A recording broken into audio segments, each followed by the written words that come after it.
Fala pessoal, aqui é o Maurício E eu sou o Maicon, bem-vindo a mais um React.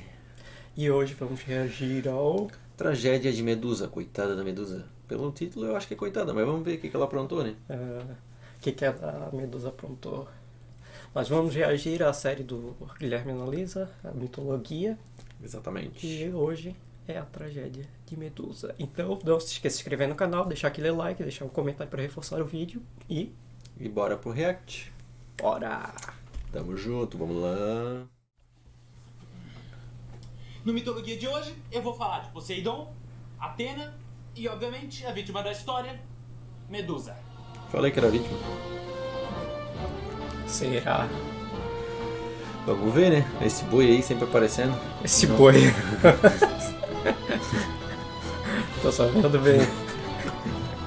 Parece que não aprendeu nada. O boi é um minotauro, rapaz. Sim, eu sei. E aqui eu dou o ciclope. Aí, ó. Para começar essa história, Gostei é importante desse estabelecer quadro um aí. contexto de Aham. rivalidade na Bonito. qual ela acontece.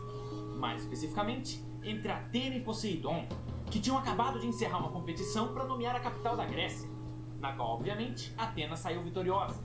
E Poseidon, sendo um cara extremamente temperamental e um péssimo perdedor, criou um rancor muito grande pela deusa da O sabedoria. Aquaman do Olimpo. E também não ajudava o fato de que Atena era uma deusa muito orgulhosa. Ela puxou o Egenflá do pai dela. Então, ela adorava se vangloriar dos templos que foram construídos em sua homenagem e todos os seguidores devotos que ela conseguiu após sua vitória. Especialmente, um grupo de mulheres que dedicaram suas vidas a reverenciar e idolatrar a sua imagem, sendo que todas elas fizeram um voto de castidade como prova de sua lealdade a Atena, que era conhecida como a deusa virgem. E essas devotas ficaram conhecidas como as sacerdotisas de Atena. Com isso, a gente chega na história principal. Porque uma dessas sacerdotisas era uma moça estonteantemente bonita chamada Medusa. Medusa. E Aí sua a beleza Medusa. deslumbrante Já gostei. atraía os olhares de todos que passavam pelo templo, principalmente dos homens. Gata, me chama de Atena que eu te uso com sabedoria. E mesmo que não admitisse, ela era extremamente vaidosa, usando vestes mais chamativas, se preocupando a todo momento com sua aparência e principalmente com seu cabelo, do qual tinha muito orgulho. Ela adorava ser o centro das atenções, o que incomodava Atena profundamente. A deusa da sabedoria sempre a orientava, dizendo que a vaidade é um veneno que consome a pureza da alma. Mas apesar dos conselhos, Beijosa. ela não mudou seu comportamento. Mesmo assim, Medusa permaneceu fiel ao seu voto de castidade. Nunca permitiu que nenhum homem a tocasse. Mas o que ambas não sabiam é que enquanto tudo isso acontecia, Poseidon acompanhava secretamente, esperando o momento para se vingar de sua sobrinha. Momento esse que havia chegado. Porra. A tecnologia tá melhorando É. em vez do Guilherme.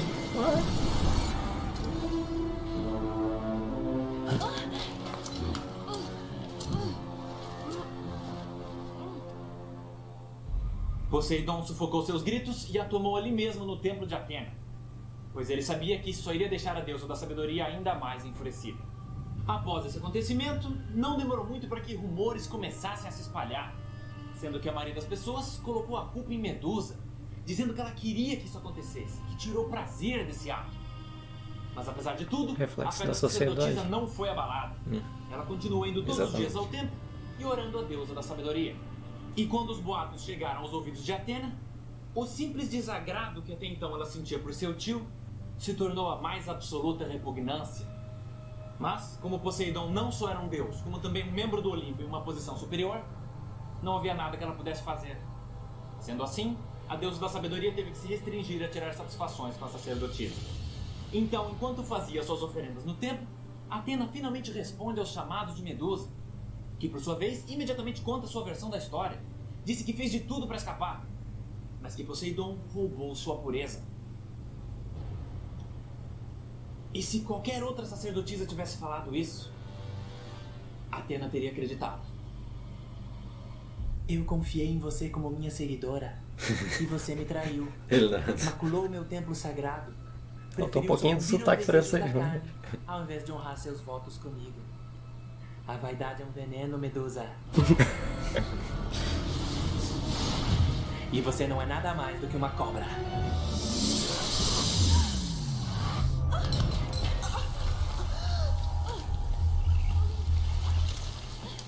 Adorava ser o centro das atenções, não é? pois agora todos que olharem pra você se tornarão pedra.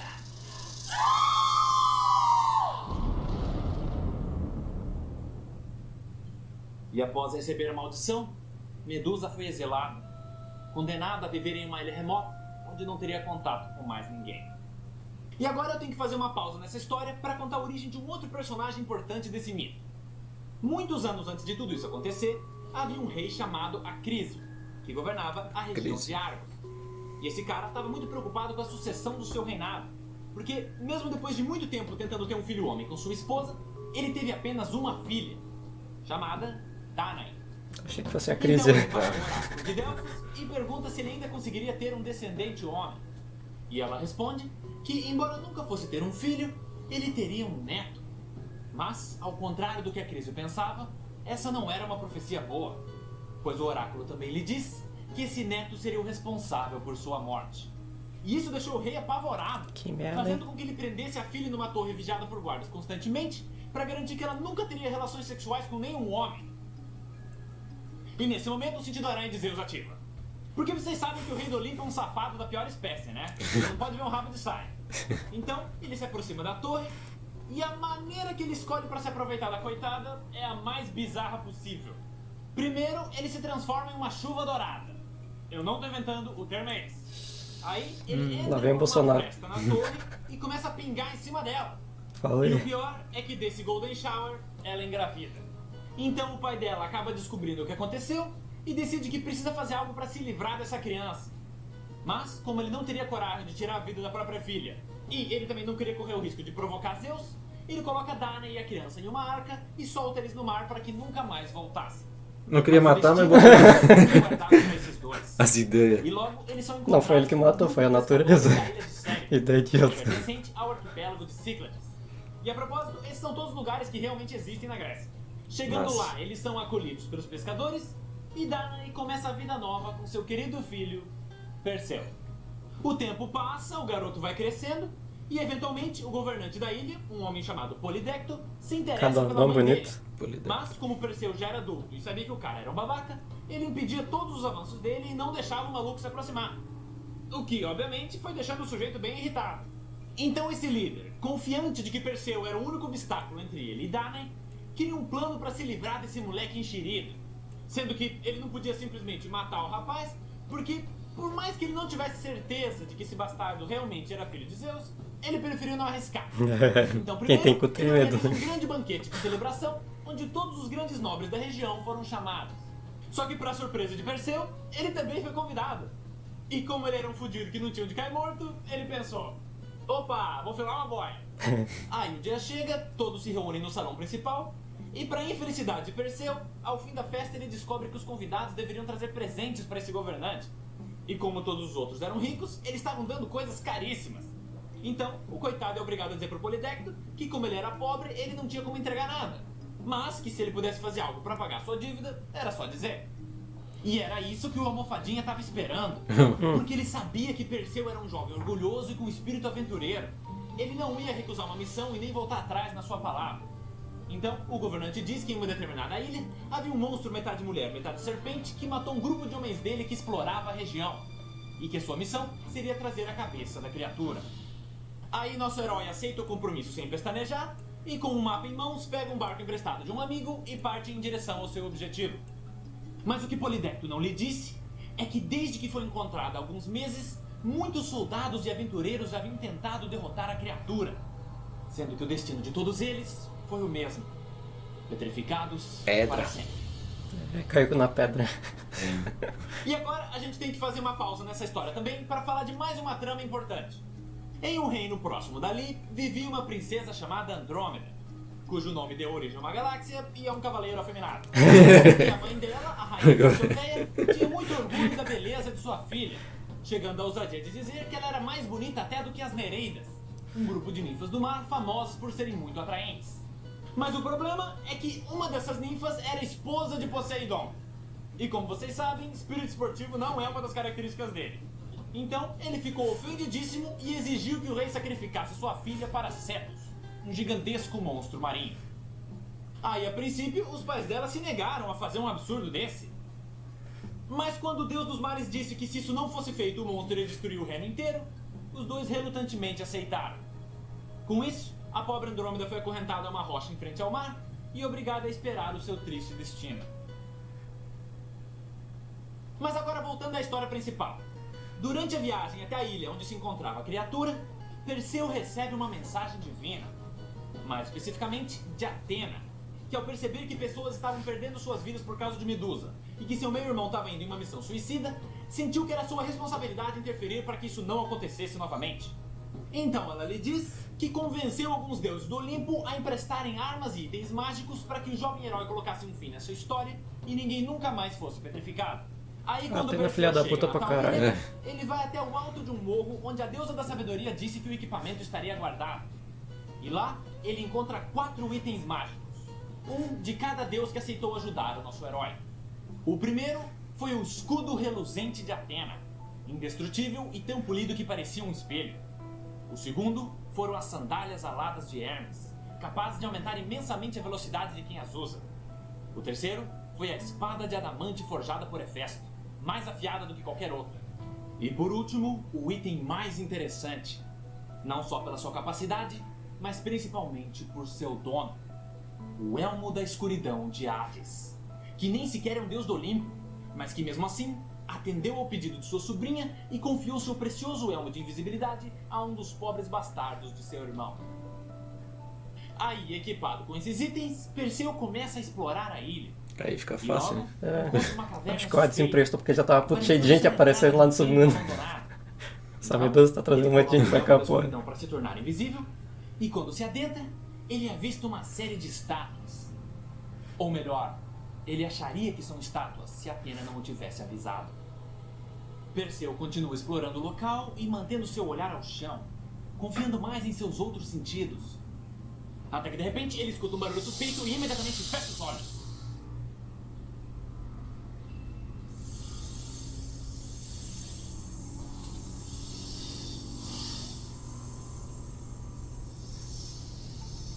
Já tô ficando com medo já, não tô sem os equipamentos. Em silêncio, acompanhando os movimentos da criatura. Calma que tá com o olho fechado.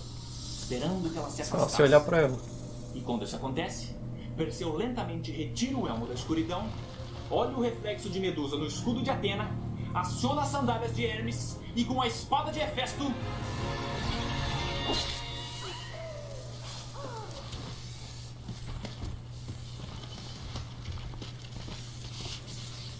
Ainda com os olhos fechados, o jovem vai tateando até encontrar a cabeça decepada. E nisso, percebe que as cobras ainda se moviam, indicando que algo continuava vivo na criatura. Aí ele coloca num saco, fecha, volta pro barco e começa sua triunfante viagem de retorno. Mas o que ele não sabia é que durante sua ausência, Polidecto tentou se aproximar de Danae. Só que, para surpresa dele, ela recusou. E sendo um riquinho mimado que não sabe lidar com rejeição, ele sequestra a coitada e a mantém aprisionada em seu palácio. Enquanto isso, em uma de suas paradas na viagem de volta à ilha de Sérifo, Perseu conversa com alguns habitantes do reino pelo qual ele passava.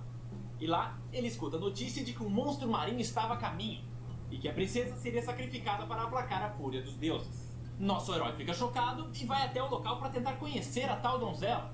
Alguns guardas vigiavam para que ninguém a libertasse, mas eles permitiram que Perseu conversasse com ela. Aí a garota acorrentada conta com mais detalhes a injustiça que aconteceu, ele se compadece e, com um plano em mente, ele decide esperar a aparição do monstro. E no dia seguinte, seu desejo é atendido.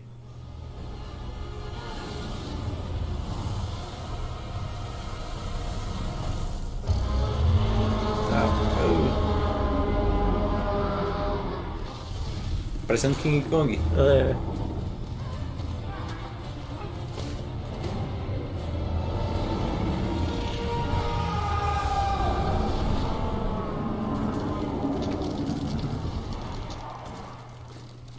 Essa cena é maneira e tudo, mas ela me obriga a citar a coisa Ficou petrificado até hoje. Tem uma cidade lá na Grécia que tem esse monstro gigante assim, ó. Como é que o monstro tá? que mais me incomodou nesse filme. Como eu disse anteriormente, o monstro se chama Cetus. Mas, por algum motivo, eles resolveram usar o nome de outra criatura. Release the Kraken. E o maior problema não é eles usarem o nome de outra criatura marinha. É o fato de que Kraken é mitologia nórdica. Os caras podiam acertar pelo menos a mitologia. Voltando à história. Isso aí eu não sabia que Kraken é da Perseu Nórdica. liberta Andrômeda e ela, traumatizada por ter sido colocada no Kraken. sacrifício, e ainda mais por culpa da arrogância da própria mãe, diz que gostaria. Ele fala sobre a nórdica também? Seria interessante. Sim, que a gente acho que tem reagir. vídeo dele sobre mitologia nórdica. Deve ser legal. A gente pode reagir qualquer dia. Deixem no comentário o que vocês acham. Exatamente. De ir embora junto com ele. E o herói fica feliz em levá-la consigo. Então, os dois partem na viagem e, conforme vão se conhecendo melhor, acabam se apaixonando. Assim que chega em Serifo, Perseu vai pra casa encontrar sua mãe. E é nesse momento que os pescadores da região lhe contam o que aconteceu. O que imediatamente deixa o cara putaço. Imagina. Então, ele diz pra sua amada esperar ali e vai em direção ao palácio. Aí, já que ele estava voltando de uma missão dada pelo próprio governante, os guardas deixam ele entrar. Então, ele para na frente do Polideck na sala real e, ainda rodeado pelos guardas, diz que matou a Medusa e que exigia que sua mãe fosse libertada imediatamente. Aí o líder, chocado por Perseu ter voltado vivo, exige ver a prova de sua missão cumprida. E o nosso herói diz que a cabeça está dentro da sacola, mas que ele não podia mostrar porque, mesmo morta, ela ainda era muito perigosa. Nisso, o Polidecto, que estava só procurando uma desculpa para se livrar de uma vez por todas desse moleque enxerido, acusa o jovem herói de estar mentindo para a realeza e ordena que seus guardas o prendam para que ele seja executado. E nesse momento, o Perseu, que já estava de saco cheio de tudo isso, olha para uma almofadinha e diz: "Tu quer a prova? Então olha aqui, ó, seu palhaço!" Polidecto é imediatamente petrificado, o que deixa os guardas paralisados de medo. Então, Perseu se vira e pergunta se mais alguém queria ver a prova. Todos soltam suas armas e saem correndo. Aí, com isso resolvido, ele liberta sua mãe e, junto dela e Andrômeda, vão embora da ilha começar a vida nova. Algum tempo se passa e o nosso herói, já com a vida estabelecida, resolve ir à capital da Tessália para participar de uma grande competição esportiva que reuniu os maiores atletas da Grécia. Mais especificamente, para participar da prova de arremesso de disco. Então, com as arquibancadas cheias, chega a vez de Perseu. Ele se prepara, faz os movimentos necessários e arremessa. Mas, por uma infelicidade do destino, o disco acidentalmente vai em direção ao público e acerta a cabeça de um senhor de idade, resultando em sua morte. Mas a parte realmente interessante desse acontecimento é que esse velhinho era o rei Acrísio, que por coincidência só queria assistir o jogo, mas acabou fazendo com que a profecia se concretizasse. E quando Perseu descobriu que era o vô dele, ele meio que sem querer virou rei. Mas como ele ficou com vergonha de assumir o trono de um rei que ele matou, mesmo que tenha sido sem querer, Perseu entrou em contato com o primo de sua mãe, um outro rei chamado Megapente. Megapente. O nome é esse. E ele pediu pra esse cara que eles trocassem de reino. Com isso, o Megamente virou o rei de Argos e Perseu se tornou o rei de Tirinto. Outro nome ridículo. E agora que a gente concluiu a história dele, tá na hora de voltar a falar dos deuses. Porque após a morte de Medusa, Poseidon vai ao encontro de Atena e, na maior cara de pau do mundo, fala toda a verdade sobre o que ele fez com a sacerdotisa. O que imediatamente deixa a deusa da sabedoria desesperada e em prantos por tudo o que ela fez com a sacerdotisa. Então, alguns momentos se passam e, entre suas lágrimas, ela olha pro seu tio sentado à sua frente e pergunta: Satisfeito? por quê?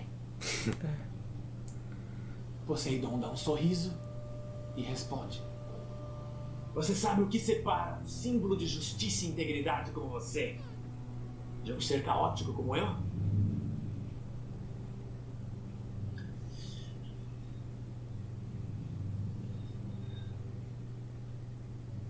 Um dia ruim.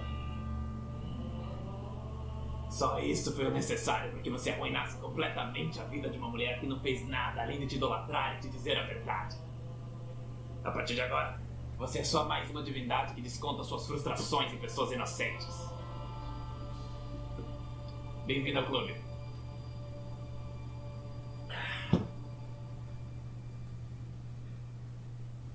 Após se recompor, Atena recupera com Perseu a cabeça de Medusa e a coloca em seu escudo, como um lembrete eterno de seu maior arrependimento. E a moral da história é que a sabedoria mais valiosa de todas é a capacidade e a humildade de admitir e aprender com os próprios erros. Ou não, eu inventei essa moral agora. Enfim, antes de finalizar, tem um último fato que eu ainda não contei pra vocês. E que, a acaba deixando a história da Medusa ainda mais trágica. Logo após sua morte, Perseu guardou a cabeça decapitada e foi embora. Mas o que ele não sabia é que Medusa estava grávida. Obviamente, do Poseidon, quando ele a tomou à força. E do seu corpo desfalecido, o seu filho nasceu.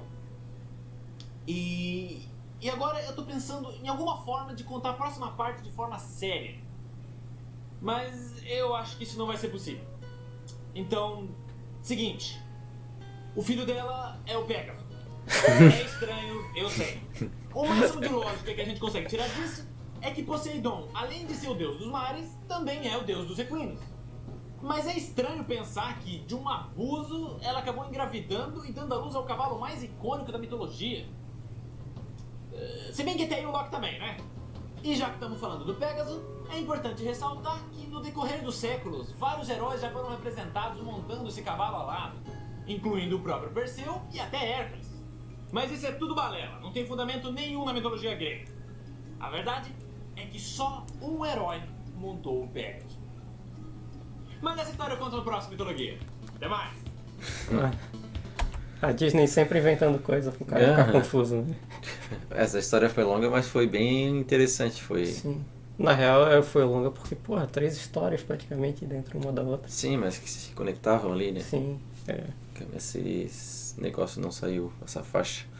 Mas enfim, a gente está finalizando o vídeo aqui. Eu gostei bastante. Comenta aí se você gostou também. E aí? A história é trágica, mas que reflete um pouco da humanidade também, né?